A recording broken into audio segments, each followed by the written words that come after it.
اور 4 رجب شریف یوم وصال حضرت امام محمد بن ادریس محمد باس بن محمد عثمان حضرت امام شافعی رضی اللہ تعالیٰ.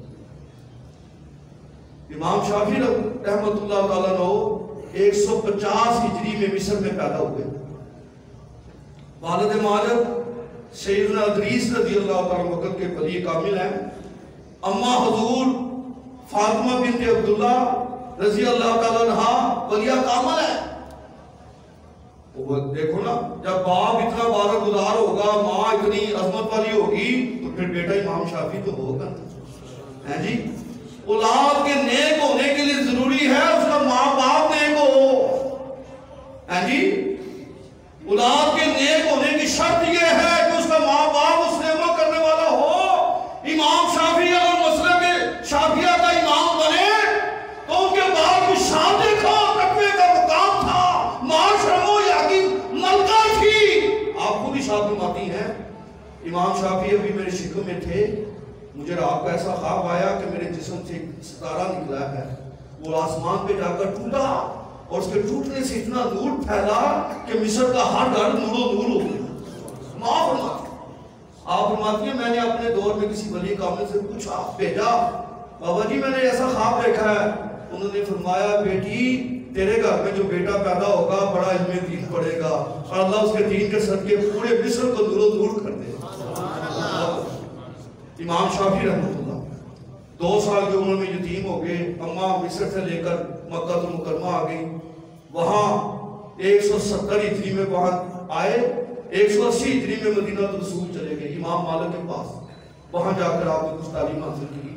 استاد کا اتنا ادب، امام شافعی استاد کا اتنا ادب، امام مالک کے پاس بیٹھے ہوں، اگر امام مالک مسند کے ساتھ اونگ آ گئی تو امام شافعی رحمۃ اللہ کتاب کا ورق بھی اٹھنا ہوتا تھا تو احتیاط کرتے تھے کہیں ورقے اٹھنے کی آواز بھی میرے استاد محترم کی نیند کو حائل نہ کر دے.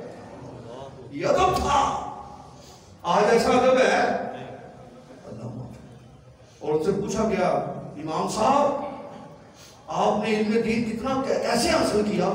آپ نے فرمایا میں اس کی مثال آپ نے دی جس طرح ایک ماں کا بچہ گم ہو جائے پھر وہ دیوانہ وار اس گلی میں بھی بھاگتی ہے، اس گلی میں بھی بھاگتی ہے، اس گلی میں بھی بھاگتی ہے. میں نے دین اسلام کے لیے اسی طرح سفر کیا. مجھے وہاں اطلاع ملی، وہ وہاں گیا، مصر گیا، یمن گیا، شام گیا، عراق گیا، بڑے بڑے ملکوں میں گیا جہاں سے مجھے علم حدیث کی خوشبو، قرآن کا علم کی خوشبو آتی تھی. میں وہاں پہنچ کر وہ علم حاصل کرنے کی کوشش کرتا ہوں. امام شافعی. اس لیے ہمیں بھی چاہیے دین اسلام کے لیے زیادہ سے زیادہ جدوجہد کریں، زیادہ سے زیادہ جدوجہد. یقین جب بول تعلیم کا فرق عرض کر دوں، ہمارے بچے آج اسکولوں میں جاتے ہیں، آپ دیکھیں ان کے بستے پیچھے کندھوں پہ لٹکائے، ان کے بستے پیچھے. اور اگر محلے کا بچت مسجد میں آ کر سپارہ پڑھنے آئے تو اس کا قرآن کہاں ہوتا ہے، سپارہ کہاں؟ سینے میں. اللہ اللہ یہ قدرت دکھا رہی ہے لیکن مجھے سمجھ نہیں آ